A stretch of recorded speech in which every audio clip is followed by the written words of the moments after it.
Hi everyone, I'm Andrea, and today I'm going to show you how to make our heartbeat keepsakes out of resin. In order to make the hearts, you are going to need to gather all the items that are shown in this picture. I was able to purchase the heart mold tray on Amazon, and each tray makes up to 9 hearts. I was able to buy multiple trays. I also purchased the liquid epoxy resin and the hardener on Amazon from Art & Glow. And the last piece you need is the heartbeat printout that can be done outside of a patient's room. First, you need to place the liquid resin in one cup and the hardener in another cup. Make sure that each of the separate parts are equal to each other. You don't have to specifically measure, but just make sure you're using equal parts of each. You can make as much as you need. Next, you're going to pour 1 cup into the other cup. You want to make sure you get all the extra into the cup so that it's equal parts of each. Then take a spoon, or in my case, a fork, and mix for a few minutes. Once you've mixed everything, you're going to use your large syringe to pull up all of the liquid. The syringe makes it a lot easier to put the resin mix into the heart molds. Then you can see how much you need and add as you see fit. You want to place just enough resin to coat the bottom of the heart, but to not completely fill the heart mold.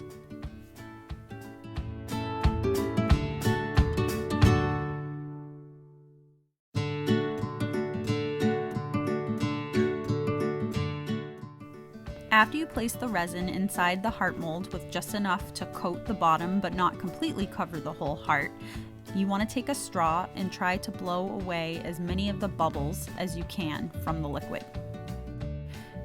Next, you want to take a heart stencil and trace out the perfect heart onto the colored paper of your choice. Once you trace the hearts, you will want to cut them out. Next, you will want to make a copy of your original heartbeat printout. You're then going to cut out the heartbeat strip, and it's going to look something like this.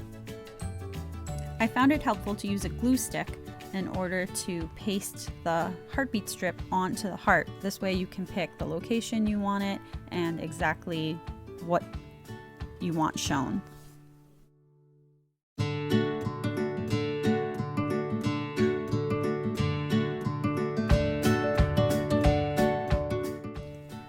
I then trim off the excess from the heart. When your heart looks the way you want it, the most important thing I found is to laminate all of your hearts before you place them into your resin. This makes it so that the paper won't wrinkle and you can really read the heartbeat clearly through the mold. As you can see, this laminating machine is also from Amazon. If you're wondering what the red paper is behind the laminating paper, just from trial and error, I found that if you use kind of a harder cardstock paper as a backing when you put the laminating paper through the machine, I just found it came out less wrinkly and looked much better. Maybe it shows that the Amazon laminator isn't the best.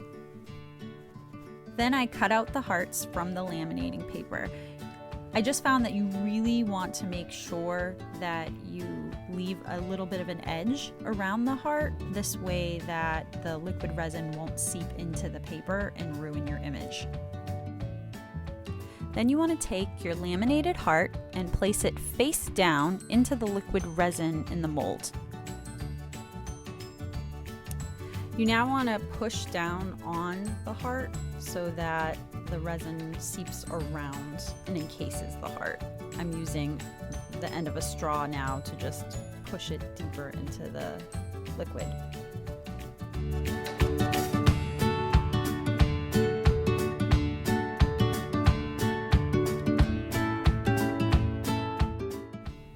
I then add more resin into the syringe and I fill in the rest of the heart mold.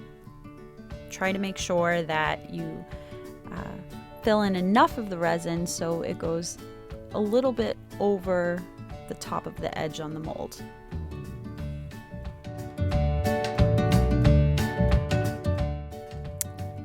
I'm taking the straw again and I'm blowing gently onto the top of the mold. This will help get the rest of the air bubbles out.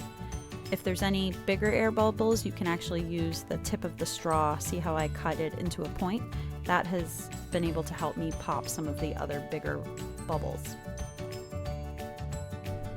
Finally, you want to let the heart mold set overnight. The material recommends 24 hours to ensure proper drying time. I was also able to purchase these little iridescent bags on Amazon for a reasonable price. Hope you found this tutorial helpful and can now create your own heartbeat keepsakes for families to cherish in your communities. Thank you for watching.